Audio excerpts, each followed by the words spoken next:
The sine, cosine, and tangent are fundamental concepts in trigonometry, defined using a right-angled triangle. Here, theta denotes an angle. H, the hypotenuse. O, the opposite side to theta. And A, the adjacent side to theta. Sine of theta is the opposite side, divided by the hypotenuse. Cosine of theta is the adjacent side, divided by the hypotenuse. And tangent of theta is the opposite side, divided by the adjacent side. Importantly, these values only depend on the angle theta. They do not change with the size of the triangle.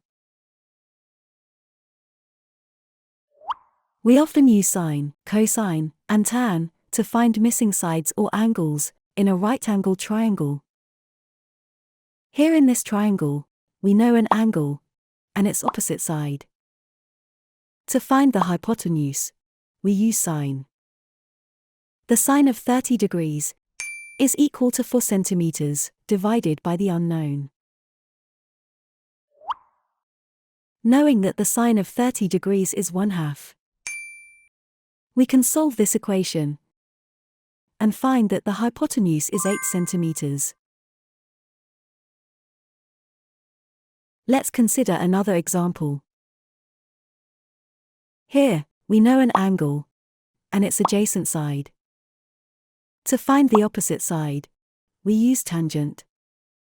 The tangent of 50 degrees is the unknown over 5 centimeters. Using a calculator, you'll find that the tangent of 50 degrees is approximately 1.2. Solving this equation, the opposite side is about 6 centimeters. Final example. Here, we don't know the angle, but we know the hypotenuse and its adjacent length.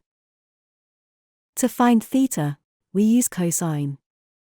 Cosine of theta is 4 centimeters over 8 centimeters, which simplifies to 1/2. Now, to find the angle theta, which gives a cosine value of 1/2, we use the inverse cosine function, written like this. When using a calculator, you may need to press Shift or Second before the cos button to get this function. The calculator will then display the result, 60 degrees.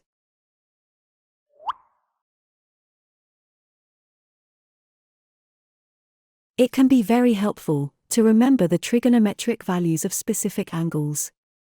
Remembering these triangles, it's gonna be easier than remembering the values directly.